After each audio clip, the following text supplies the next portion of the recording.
This is the second half of section 6.3. What we're looking at today is called compositions of functions. Definition that you need to write down. A composition function is one function's answer inside another function. The notation you're going to look at will look like this. F parenthesis G parenthesis X, close it, close it. Could be the other way around. It could be G parenthesis F parenthesis X, close it, close it. When you read this left to right, this is what you're going to say. F of G of X. Looking back at this one, F, the parenthesis, you're going to say the word of. F of G of X. Or if it's this other case, G of F of X. Whenever you work a function, this is the key. You always work from the inside out, from the inside function out. The first example, f of x, the function f of x is the equation 2x minus 7. G of x equals x squared plus 4. The question that we need to do is find g of f of 3. So, since we always have to work from the inside function first, I look at the inside function, it's the f function. So, we're going to start with the f function. Whatever number is inside the bracket, that means that's what you're going to be replacing the f function with. So this 3 is going into the f function right there.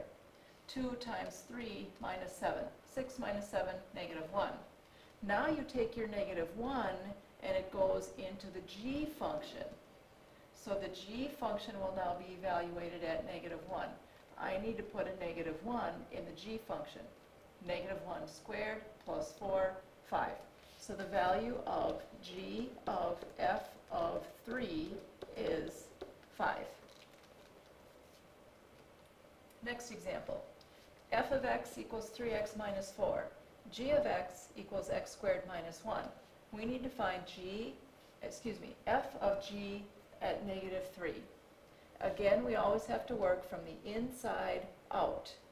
The inside function is the g function, which means I go to the g function, I need to put the number negative 3 right there where I see x. So we're starting here with g at negative 3. If they give you a negative value, please always remember to put those negative values into parentheses. Negative 3 squared, 9 minus 1 is 8. Now we take our 8 and we're going to go into the outside function, which is the f function. We evaluate f of 8. Put an 8 in that function. 3 times 8, 24 minus 4.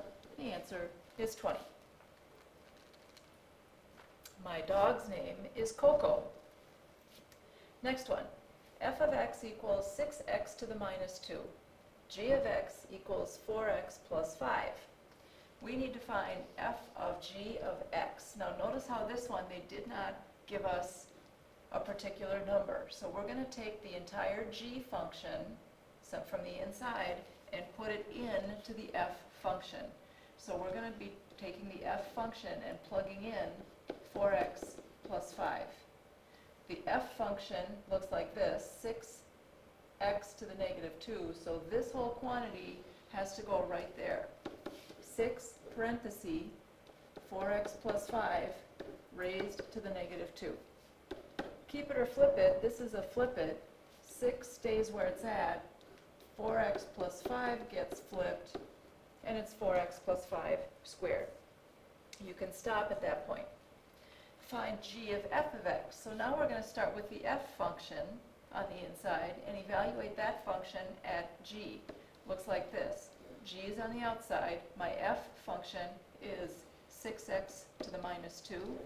So I take that entire piece of 6x to the minus 2, put it into the g function. Remember, your g function is right here. 4 times, take out x, plug in this. 6x to the minus 2.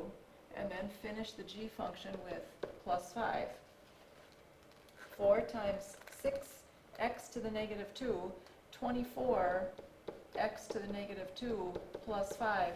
But the x has that negative power, that's a flip it. The 24 is not negative, so 24 stays where it's at. The x flips to the bottom, x squared, and then plus 5. The next one is to find g of x. So you're taking the g function and plugging it into itself. Your g function, right here, circled, 4x plus 5. So I start with 4, I take out x and plug in the entire g function again, 4x plus 5, and then plus 5. This is just a simple distribution, 16x plus 20, and then plus 5, 16x plus 25. The next one we're going to do is actually from the worksheet that you got today, worksheet 6.3, number 14. Your g function, 3 over x plus 1. Your h function, x plus 5. And question 14 is asking us to do g of h of x. So we need to take the entire h function and plug it in to the g function. Looks like this. 3 over, this is the g function here, 3 over x. But I take out x and I plug in the entire h function. So in place of this x right here, I'm putting all of this. X plus 5 over 2, and then plus 1. Now, this notation, the way it's written, we've got a little baby fraction inside of a big fraction. You can't have a baby fraction inside a big fraction. Breaks the fraction rules. You need to do something to reduce that. So probably would be easier to just start with the bottom. X plus 5 over 2, I'm supposed to add 1. Well, if I change that 1 into a fraction with the same denominator as 2, right now it's 1 over 1, what if I change this to say 2 over 2? Is 2 over 2 still the same thing as 1? Yes. So now if I look at just the denominator piece right here, x plus 5 over 2 plus 2 over 2, I can do this. I've got 3 over, haven't even touched that top yet, 3 over x plus 5 plus 2 all over 2. That's x plus 7. 3 over x plus 7 all over 2. So now at least I combine the bottom. But if you notice, I still have one baby fraction on the denominator inside of one great big fraction. So now we're just going to remember our fraction rules.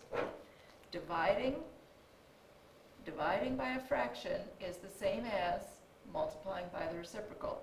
So instead of dividing by a fraction, I could multiply by the reciprocal of this little fraction, 2 over x plus 7. Now I have two numbers that are just being multiplied. 3 times 2 is 6, and 1 times x plus 7 is x plus 7. So there's a couple rules that you're going to need to remember to try to do questions like this when you have baby fractions inside big fractions. We're also going to do question number 18 from that sheet. It's part of your homework for tomorrow, but we're going to do that one in class. It's another baby fraction inside of a big fraction question, so we'll save that one for tomorrow. Okay, that's it for the second half of 6.3.